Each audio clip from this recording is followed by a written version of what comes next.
There are moments in your life that arrive disguised as something ordinary. A Tuesday evening that feels like any other. A casual conversation couched in the familiar cadence of friendship. They were the camouflage of the mundane, and you don't recognize their weight until much later, when you look back and see them for what they were, the hinges upon which your entire world turned. For me, that moment was a question, 5 simple words spoken into the quiet of my apartment, and the silence that followed was so loud it felt like a physical force, a pressure against my eardrums, a stillness in the air that held the entire history of us, and the terrifying, beautiful potential of what we could become. It was the moment the slow, secret current I had been fighting for years threatened to finally pull me under, and the most frightening part was that I desperately wanted to let it. The foundation of my life, for the better part of a decade, was Liam. We had met in a sprawling, anonymous university lecture hall, 2 people adrift in a sea of 150 others. I was there because the photography course was a prerequisite for my fine arts degree, a box to be checked. He was there, I would later learn, because his swimming scholarship had a clause about maintaining a certain number of arts and humanities credits. An intro to visual language sounded marginally better than the history of pottery. I remember seeing him first, not as a person, but as a disruption in the visual field.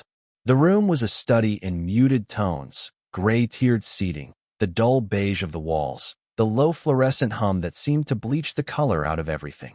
And then there was him. He was all kinetic energy and warm color, leaning forward with his elbows on his knees, a shock of sun-streaked blonde hair falling over his eyes, radiating a kind of restless energy that the stale, academic air of the room couldn't hope to contain. He was like a flash of pure, unfiltered sunlight in a darkroom. I was, by nature and by trade, an observer. My camera was less a tool and more an extension of my own eye, a way to frame the world, to capture fleeting compositions of light and shadow, to find the story in the stillness of a single moment. I lived behind the lens, more comfortable documenting life than participating in it. I saw things in quiet detail. The way a person's hand would clench when they were anxious, the subtle shift in posture that betrayed a secret sadness, the almost imperceptible flicker of joy in someone's eyes before their mouth had even begun to form a smile. I collected these moments, these silent truths, filing them away. And from that first day, my focus, my most compelling subject, became Liam. Our friendship didn't happen in a single, dramatic event. It was a slow development, like a photograph emerging in a chemical bath, the details gradually sharpening into focus. It began with him borrowing my notes, his own scrawl a chaotic mess of half-formed letters and doodles of what looked like cartoon sharks. It progressed to studying together in the library, a space I'd always considered a sanctuary of silence, which he somehow managed to fill with his quiet, thrumming presence. He would tap his pen, bounce his knee, sigh dramatically over a dense chapter on photographic theory, and instead of finding it irritating, I found it grounding. His noise was a kind of lifeblood, a constant, reassuring rhythm that made the silence around it feel richer, more intentional. He was a swimmer, an athlete whose life was governed by the stark, unforgiving logic of the clock. Early mornings that tasted of chlorine, grueling afternoon practices that left him exhausted and ravenous, weekends lost to swim meets in other cities. His world was one of physical exertion, of pushing his body to its absolute limit, of victory and defeat measured in hundredths of a second. My world was one of patience, of waiting for the light to be just right, of spending hours in a darkroom coaxing an image into existence, of finding meaning in the things that couldn't be measured. We were, on the surface, a study in contrasts, the athlete and the artist, the man of action and the man of observation. Yet, beneath that, a bond formed, built on a foundation of mutual respect for the other's discipline and a shared, unspoken loneliness that we recognized in each other.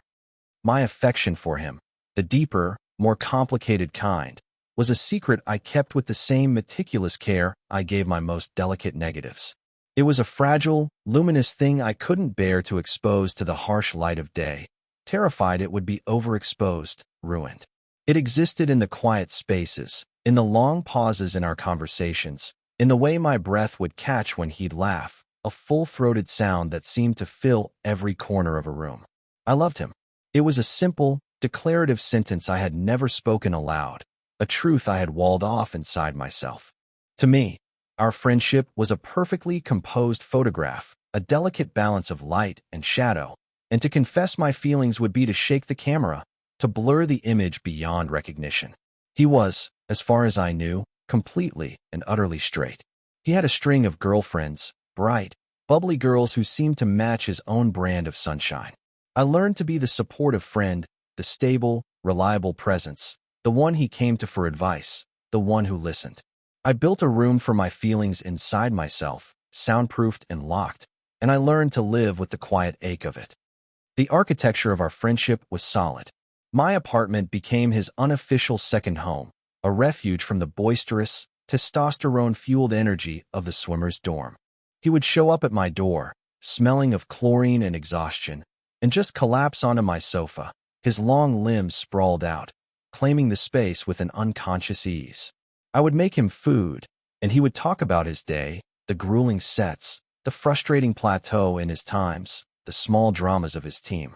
I would listen, offering quiet commentary, my camera often resting in my lap, my fingers tracing its familiar lines as a way of grounding myself. I took thousands of pictures of him in my mind. Liam, asleep on my couch, the hard lines of his athletic frame softened in repose. Liam, head thrown back in laughter, a sliver of light from the window catching the curve of his throat. Liam, staring out my window at the rain, his reflection a ghostly double in the glass, a rare moment of stillness revealing a pensiveness he rarely showed the world. These were my secret collection, the images I would never develop. For years, this was our equilibrium. A deep, abiding platonic love on his side, and something more, something carefully hidden, on mine. I had accepted it. I had convinced myself that this was enough, that having him in my life in this way was infinitely better than risking it all for a confession that would only lead to awkwardness and distance. The thought of his absence, of my apartment feeling empty and silent without his chaotic energy, was a physical pain. And so I guarded the secret, I maintained the walls, and I treasured the friendship for the beautiful, precious, and incomplete thing that it was.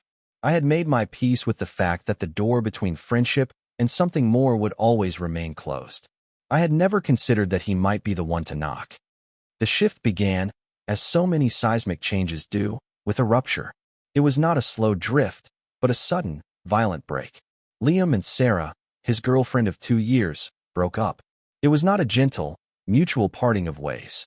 It was messy and loud and public, culminating in a tearful scene at a party that their mutual friends would whisper about for weeks. He called me from his car, parked somewhere he couldn't name, his voice ragged and broken in a way I had never heard before.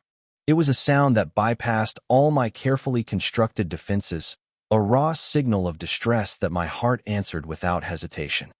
"Can I come over?" It was not a question. It was a plea. When he arrived at my door, he looked like a ship wrecked by a storm. His usual golden energy was gone, replaced by a hollowed-out exhaustion. His eyes were red-rimmed, his shoulders slumped, and he carried himself like a man who had been physically beaten. He didn't speak as he came inside. He just walked to the sofa, my sofa, his sofa, and fell onto it, burying his face in one of the cushions. The silence that followed was heavy with his pain, a thick, suffocating blanket. I didn't know what to do. My usual role as the quiet observer felt inadequate.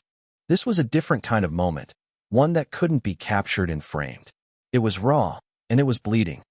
I did the only thing I could think of. I went to the kitchen and made him a cup of tea, the same kind he always drank when he was here. I put the mug on the coffee table beside his head and sat down on the floor, my back against a chair, keeping a respectful distance. I didn't push him to talk. I just waited. I let the silence be a space for him to exist in his grief, without judgment or expectation. Hours passed. The light outside my window faded from the pale gray of late afternoon to the deep indigo of evening. Finally, in a voice muffled by the cushion, he spoke. "She said I was distant," he whispered. "Like a part of me was always somewhere else. Hiding." The words landed in the quiet room like stones dropped into a deep well. I heard the splash, but I couldn't see the bottom. I didn't know what to say. How could I tell him that I understood that feeling perfectly? How could I explain that I, too, had a part of me that was always hiding, a whole world of feeling that lived behind a locked door. Instead, I just said, "I'm sorry, Liam." He rolled over onto his back, his arms slung over his eyes. "I don't get it. I loved her. I thought I did. But it always felt like I was playing a part. Like I was reading from a script everyone else had. And I was just trying to get the lines right." This was a version of Liam I had never seen before. The confident, easygoing athlete was gone, replaced by someone lost and deeply uncertain of his own emotional landscape. He was questioning the very foundation of his own feelings, and it was clear that the breakup was not just the end of a relationship, but the catalyst for a much deeper, more personal crisis. He was adrift, and without thinking, he was reaching for an anchor. He was reaching for me. That night was the first time he didn't go home. He fell asleep on the sofa, still in his day clothes, and I covered him with a blanket, my hand hovering for a moment over his hair before I retreated, my heart a frantic, painful drum against my ribs. In the morning, I found him in my kitchen, looking lost and rumpled, pouring cereal into a bowl. He looked up at me, a flicker of his old self in his eyes, a small, grateful smile. "Thanks for he said, gesturing vaguely around the apartment. "Anytime," I said, and the word felt more true, more absolute, than anything I had ever said to him. This became the beginning of the ritual. The breakup had created a void in his life, a sudden, gaping absence of intimacy and comfort, and he began to fill it with me. It started innocently enough. He spent more nights on my couch, claiming it was easier than going back to his empty apartment, which he still shared with Sarah's ghost. Our movie nights, once a casual weekly event, became a near-nightly occurrence. But the geography of them began to change. Before, we would sit on opposite ends of the sofa, a respectable, friendly distance between us. Now, the space began to shrink. It began with his foot. He would be sprawled out, and his foot would come to rest against my leg. The first time it happened, my entire body went rigid. It was the most casual of touches, a completely unconscious gesture on his part. But for me, it was like a live wire. I could feel the warmth of it through my jeans, a small point of contact that seemed to radiate heat through my entire nervous system. I spent the rest of the movie in a state of hyper-awareness, my internal monologue a frantic, looping analysis. Did he mean to do that? Is he aware it's still there? If I move, will he think I'm rejecting him? If I don't move, am I leading him on? It was exhausting. But he didn't move it. And the next night, it happened again. Then, a few nights later, he shifted, sighing about the discomfort of the couch, and laid his head in my lap. He did it so naturally, with such implicit trust, that to protest would have felt like a betrayal. So I sat there, frozen, my hands resting awkwardly on my own knees, while Liam's blonde hair brushed against my thigh. I could feel the rhythm of his breathing, smell the faint, clean scent of his shampoo. My heart was a traitor, beating a wild, hopeful, terrified tattoo against my ribs. I was a landscape photographer suddenly forced to shoot a portrait from an inch away, every detail overwhelmingly intimate, every flaw magnified. The texture of his hair, the curve of his ear, the soft, vulnerable line of his neck. It was too much. It was not enough. This became our new normal, an unspoken arrangement shrouded in plausible deniability. He needed comfort. I was his best friend. This is what friends did. I repeated these phrases to myself like a mantra, trying to convince myself that I wasn't reading into it, that I wasn't projecting my own desperate hope onto his grief. But the ritual kept escalating, the boundaries becoming more and more porous. One cold night, he complained about the draft in the living room. "Your couch is freezing, man," he'd said, shivering theatrically. "I'm gonna die of hypothermia over here." I had laughed, a tight, nervous sound. "You're a swimmer. You spend half your life in cold water." "Yeah, but I'm moving then," he'd countered, his eyes finding mine in the dim light of the television. "It's different. It's warmer in your room." The statement hung in the air between us. It was an observation, but it felt like a question, a test. The door to my bedroom, which had always been a solid, inviolable boundary between my private world and our shared one, suddenly felt like a flimsy curtain.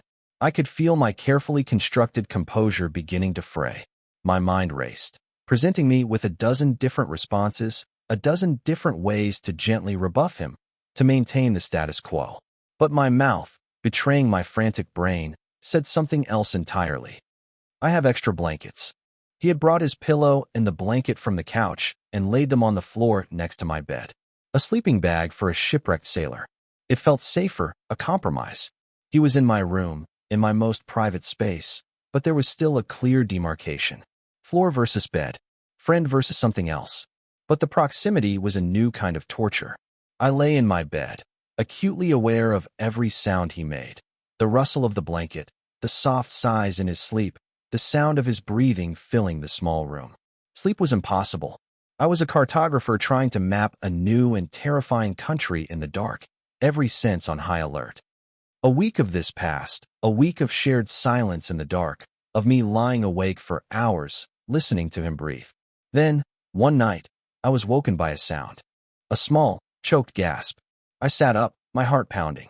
In the sliver of moonlight filtering through the blinds, I could see Liam, sitting up on his makeshift bed, his head in his hands. Liam, I whispered into the darkness. You okay? He shook his head, a gesture I felt more than saw. Bad dream. He mumbled, his voice thick with sleep and distress. Another long silence stretched between us. I could feel the unspoken thing in the air, the need. He was cold, he was lonely, he was scared.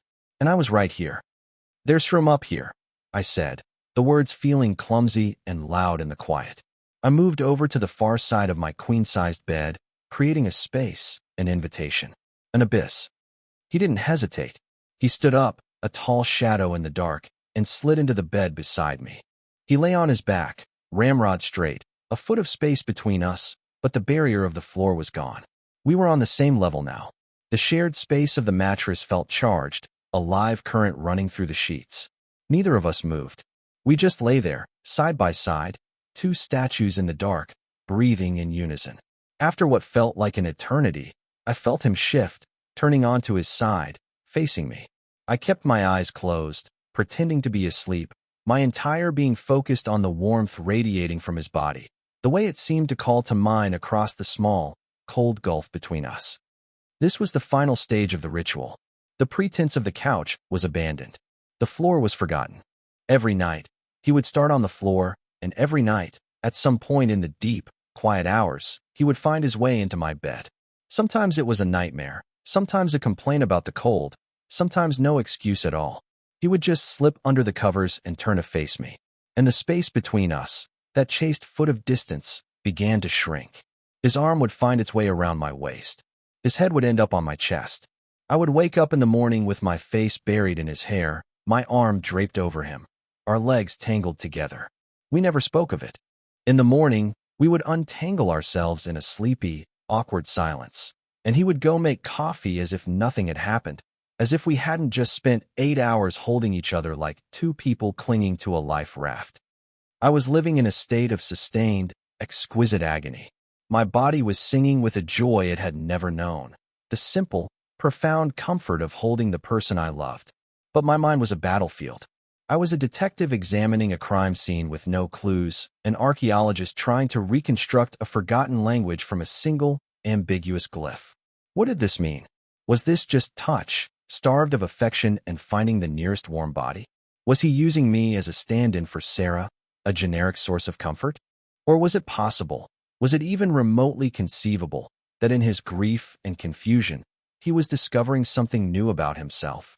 That his hand reaching for mine in the middle of the night was not an accident, that his body molding itself against mine was not just for warmth, but for something more. I became obsessed with the subtleties of his touch.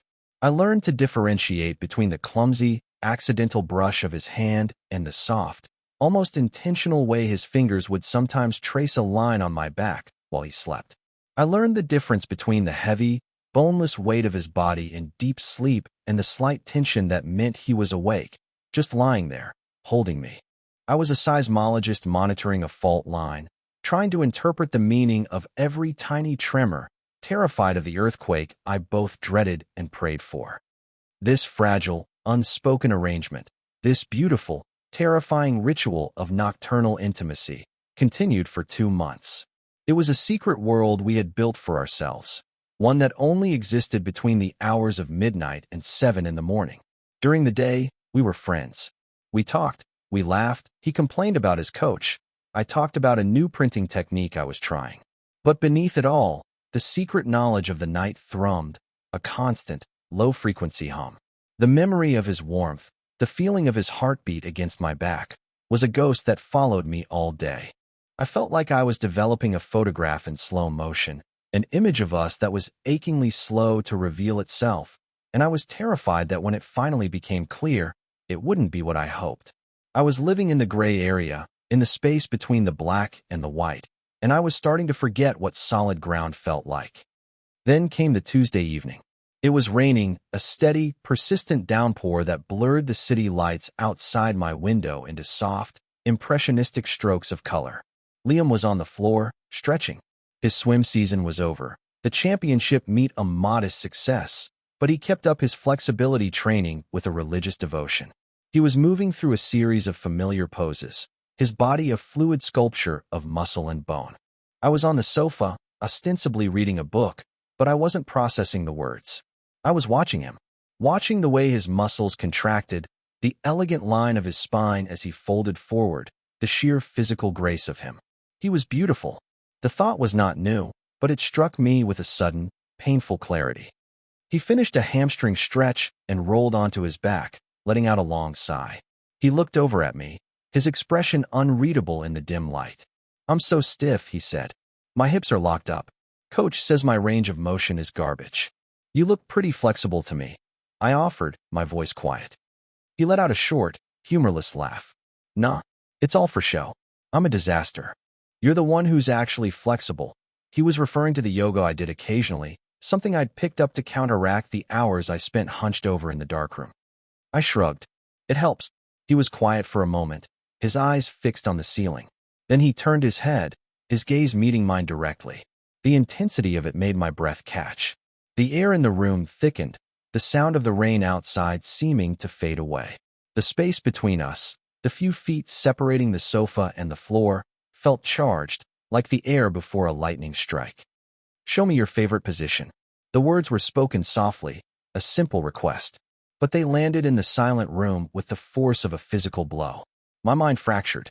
1,000 different interpretations bloomed at once, a chaotic, terrifying garden of possibilities.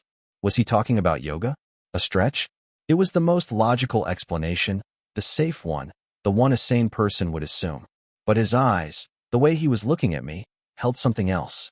There was a vulnerability there, a question that went far beyond stretching.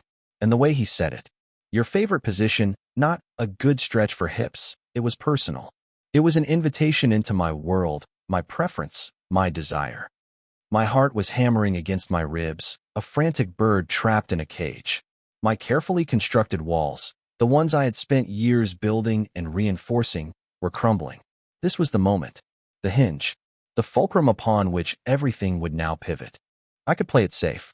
I could show him a yoga pose, laugh it off, retreat back into the comfortable, agonizing ambiguity of our friendship. I could preserve the photograph, keep it from blurring. Or I could take a risk. I could acknowledge the subtext, the current pulling us, the thing we had been dancing around for months in the dark. And as my mind spun, a frantic, useless whirlwind, Liam did something that stopped it completely. He didn't wait for my answer. He just laid his head back down on the floor, his arms falling open at his sides, his palms up. He closed his eyes, and he waited. He laid down and waited. It was an act of complete and total surrender, an act of trust so profound it stole the air from my lungs. He wasn't demanding an answer. He wasn't pushing. He was making himself vulnerable, offering himself up to my interpretation, my choice. He was giving me all the power, and in doing so, he was revealing his own powerlessness. He was just as lost in this as I was. He had opened a door and was waiting, in the dark, for me to either walk through it or close it forever. The silence stretched, filled with the sound of my own ragged breathing and the steady drumming of the rain.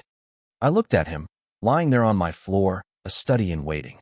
The light from the street lamp cast long shadows across his body, highlighting the strong column of his throat, the gentle curve of his lips, the faint flutter of his eyelids. In that moment, he was not the confident athlete, not the sun-drenched boy from the lecture hall. He was just Liam, lost and searching and waiting for me. The book I was holding slipped from my fingers and landed on the carpet with a soft thud. The sound seemed to break the spell. My body moved before my mind could object, before my fear could reassert its control. I slid off the sofa and onto the floor, my knees sinking into the rug. I didn't move toward him. I just sat there, a few feet away, mirroring his stillness. I was entering the frame, no longer the observer behind the lens. I was part of the composition now. I didn't show him a yoga pose. I didn't show him a stretch. The word position echoed in my mind, but it had shed its innocent meaning entirely. It was about our position relative to each other, in this room, in this life. After a long moment, I reached out my hand, my fingers trembling, and gently took his. His skin was warm. His fingers curled around mine instantly, his grip firm, desperate. He didn't open his eyes. A single tear escaped from the corner of his right eye and traced a glistening path down his temple, disappearing into his hairline. I didn't know what to do next. The rulebook for this situation had not been written, so I just held his hand, our fingers intertwined, and I waited with him. We stayed like that for what felt like an hour, maybe only a few minutes. Time had lost its familiar structure. There was only the sound of the rain, the warmth of his hand, and the frantic, hopeful beating of my own heart. Finally, his voice, a raw whisper, broke the stillness. "Julian, I'm here," I whispered back. He opened his eyes. They were shining with unshed tears, filled with a terrifying mixture of fear and hope and a deep, soul-shaking confusion. "What is this?" he asked, his voice cracking on the last word. It wasn't an accusation. It was a genuine question. He was asking me to name it, to define the strange, beautiful, terrifying country we had found ourselves in. And in that moment, looking into his eyes, I knew I couldn't lie. I couldn't retreat. I had to expose the negative to the light, no matter the risk. "I don't know what it is for you, Liam," I said, my voice shaking. "But for me, it's everything." His breath hitched. He squeezed my hand tighter. He didn't say anything. He just looked at me, his gaze searching mine, as if he was trying to read the last 10 years of my silence in a single moment. Then, slowly, deliberately, he brought my hand to his lips and pressed a soft, trembling kiss to my knuckles. It was not a kiss of passion, but of reverence, of confession, of surrender. Then he let go of my hand, and the loss of contact was a physical ache. He pushed himself up onto his elbows, his face now only inches from mine. The air was electric. I could see the pulse beating in his throat. "Would it be okay," he began, his voice barely audible over the rain, "if I kissed you?" My world, which had been tilting on its axis for months, finally settled. The frantic noise in my head went silent. There was only his face, his question, and the simple, undeniable truth. "Yes," I breathed. He closed the small distance between us. The first touch of his lips was tentative, hesitant, a question in itself. It was soft and searching and tasted of salt and rain. It was not the confident, practiced kiss of the boy who had dated half the cheerleading squad. It was the kiss of someone finding their way home in the dark. I met his hesitation with my own, a silent reassurance. This was new for both of us, a new language we were learning together. The kiss deepened, slowly, a gradual unfolding. It was a conversation without words, a story of years of unspoken affection, of lonely nights, of a friendship so deep it had finally overflowed its banks. It was the quietest, most earth-shattering moment of my life. When we finally broke apart, we just rested our foreheads together, breathing each other's air. The silence that returned was different. It was no longer fraught with tension and unspoken questions. It was a comfortable, peaceful silence. The silence of arrival. "Oh," he whispered, a sound of dawning realization. "Oh, but the morning after a revelation is often brighter and harsher than the moonlit confession." The peace of that night, the certainty I had felt with his lips on mine, began to dissipate with the dawn. I woke up first, my arms still slung over his waist, his head on my shoulder. For a moment, I allowed myself to believe this was our new reality. But when Liam stirred, he didn't just untangle himself as he usually did. He recoiled. It was a small, almost imperceptible movement, but to my hyper-attuned senses, it was a violent rejection. He sat up, his back to me, and for a long moment, he just sat there, running his hands through his hair. "Liam," I asked, my voice tentative. He flinched at the sound of his name. I have to go, he said, his voice flat and distant. He didn't look at me. He scrambled out of bed, grabbing his clothes from the floor where he'd discarded them the night before. He moved with a frantic, panicked energy, like a trapped animal seeking an escape. Liam, wait, I said, sitting up. Talk to me. I can't, he said, pulling his shirt on. He still wouldn't meet my eyes. He looked at the door, at the window, anywhere but at me. I'm sorry. I can't. And then he was gone. The door clicked shut behind him, and the silence he left in his wake was 1,000 times heavier, 1,000 times more painful than any silence we had ever shared before. It was the silence of absence, the silence of a terrible, irreversible mistake. I sat there in my bed, in the space he had just vacated, and a cold dread washed over me. I had misread everything. The ritual, the touches, the question, the kiss. I had projected my own desires onto him, coloring his grief and confusion with my own hope. He hadn't been discovering something new about himself. He had been momentarily lost, and in his desperation, he had let me lead him somewhere he never intended to go. The kiss wasn't a confession. It was a mistake, an anomaly. And now, in the cold light of day, he was horrified. He was running not just from me, but from what he had done. The next few days were a special kind of hell. My apartment, once a sanctuary, felt like a tomb. Every surface held a memory of him. The sofa where he used to sleep, the coffee mug he always used, the empty space on the floor next to my bed. His ghost was everywhere, a constant, painful reminder of what I had lost. I had not just lost the potential for something more. I had lost my best friend. The perfectly composed photograph of our friendship wasn't just blurred, it was torn in two. My texts went unanswered. My calls went straight to voicemail. I tried to reason with myself, to give him space. He was confused. He was scared. This was a huge thing for him to process, a fundamental challenge to his identity. But the rational part of my brain was drowned out by the screaming voice of my fear. He hated me.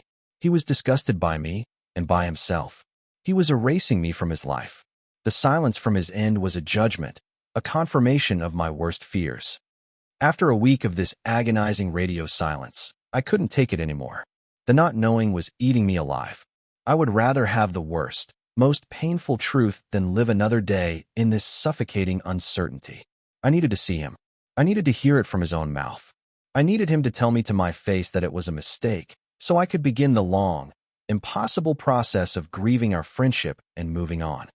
I drove to his apartment, the one he had once shared with Sarah, the one he had fled to find refuge at my place.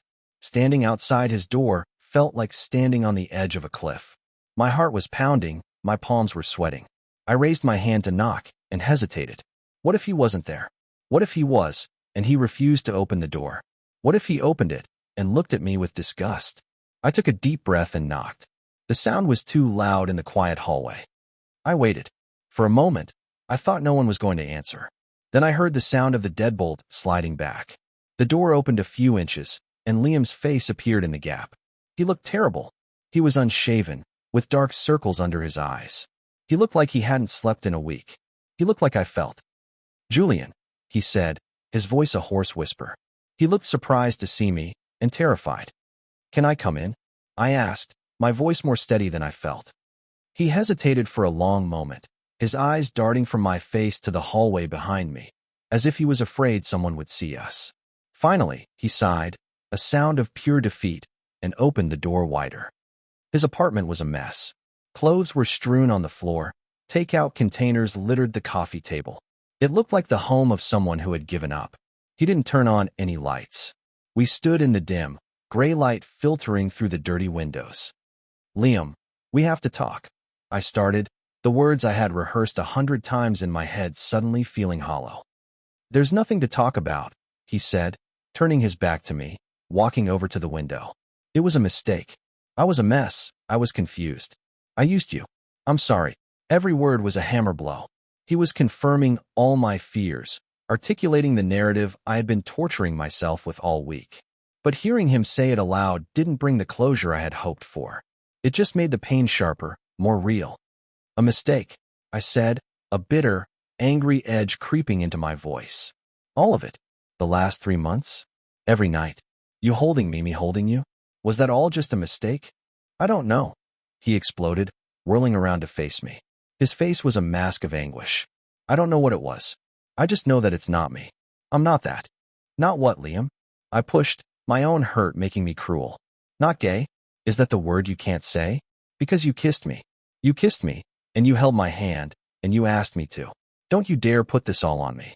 Don't you dare make me the villain in your story because you're too scared to figure out your own. The anger drained out of me as quickly as it had come, leaving me empty and exhausted. I sank onto the arm of his sofa. I have loved you for 10 years, I said, the confession falling into the dead air between us. It wasn't a strategic move. It was simply the last truth I had left to give. I have hidden it, and protected you from it, and protected our friendship from it. I was fine with that. I had made my peace with it. But you opened the door. You knocked. You lay on my floor, and you waited. You can call it a mistake. You can call it confusion. But it wasn't nothing. And I deserve more than for you to run away because you're scared. He stared at me, his mouth slightly open, his eyes wide. The fight seemed to drain out of him, replaced by a profound, heartbreaking sadness. He slowly sank to the floor, sitting with his back against the wall, his head in his hands. I am scared, he whispered, his voice muffled. Julian, I'm terrified. My whole life, I've had this path. You know? Swim, get a business degree, get a job, get married, have kids. It was all laid out. And the girl Sarah hit was what I was supposed to do. It was what everyone did. But you were right. When she said I was distant, that a part of me was hiding, she wasn't wrong. I just didn't know what I was hiding. He looked up at me, his eyes pleading. And then with you, especially after she left, being at your place was the first time I felt quiet. Inside, all the noise in my head just stopped. When I was with you, when you were holding Might, was the only time I felt safe. The only time I didn't feel like I was playing a part. I felt home. He choked on the word. And that's what scares me. Because it felt more real than anything I've ever felt with anyone else. And I don't know what that makes me. And I look at my life, at my family, at my friends, and I don't know how this feeling fits into any of it. So I ran. Because it was easier to think it was a mistake than to face the fact that my entire life, everything I thought I was, might be a lie. His confession, his raw, unvarnished fear, washed away all of my anger. The man in front of me wasn't rejecting me. He was rejecting a terrifying new truth about himself. He wasn't running from me. He was running from a future he couldn't imagine, a self he didn't recognize. The wall between us, the one made of his fear and my hurt, began to dissolve. I saw not the friend who had abandoned me, but the man I loved, lost and alone in the wreckage of his own identity.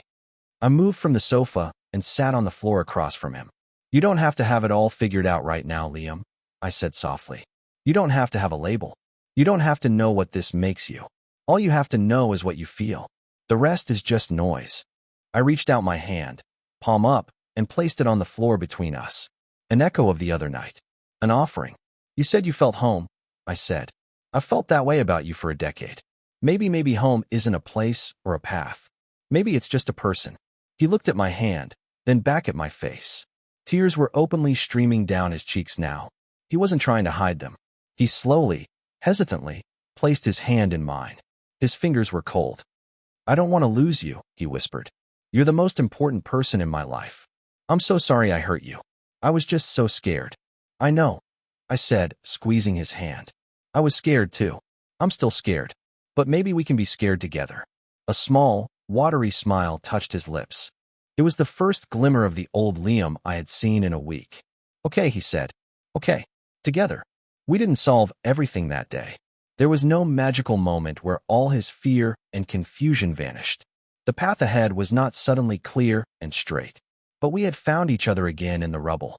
We had chosen honesty over fear.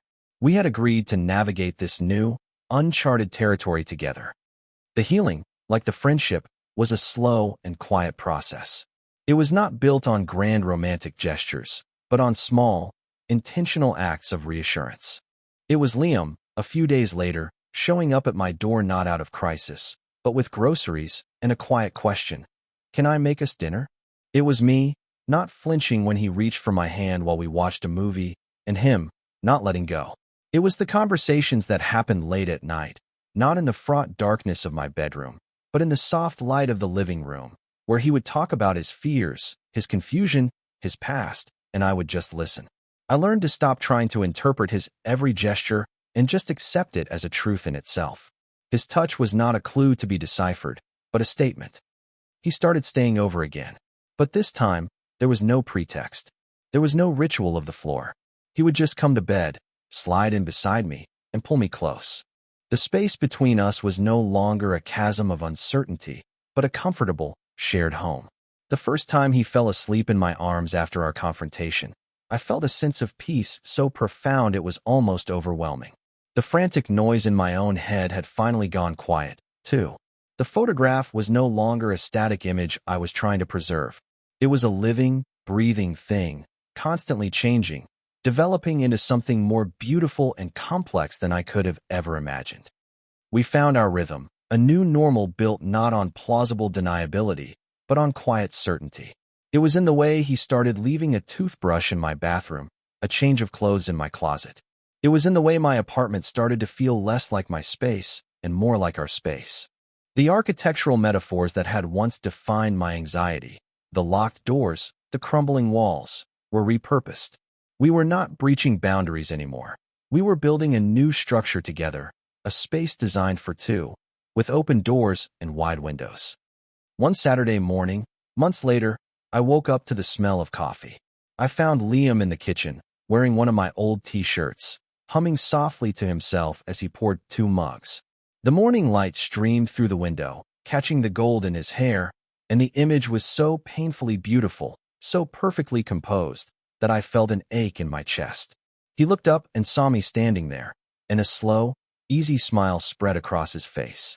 It was a smile free of fear, free of confusion. It was just for me. "Morning," he said, holding out a mug. I took it, our fingers brushing. The casual touch sent a familiar, pleasant warmth through me, but it was no longer a shock to the system. It was just a part of our new language. "Morning," I replied. We stood there for a moment in comfortable silence, sipping our coffee, the city waking up outside the window. The question he had asked me all those months ago, "Show me your favorite position," floated into my mind. I thought of him lying on the floor, waiting. I thought of my own terror and hope. I thought of the long, winding, and painful path from that moment to this one. My favorite position, I realized, was this. Standing here, with him, in the quiet morning light, in the beautiful, honest silence we had learned to create together. It was not a place on a map, or a pose, or a destination. It was simply a state of being. It was being next to him. There are moments in your life that you don't recognize as home until you've left and fought your way back. They are not defined by a place, but by a feeling of safety, of being seen, of a quiet that finally stills the frantic noise of the world. Our beginning was disguised as an ending, his heartbreak the catalyst for our genesis. We found each other in the wreckage, and we learned that the strongest structures are not built on solid, unyielding ground, but are forged in the tremor of shared vulnerability, their foundations settled in the soft, uncertain earth of two people choosing to be scared and to be brave together.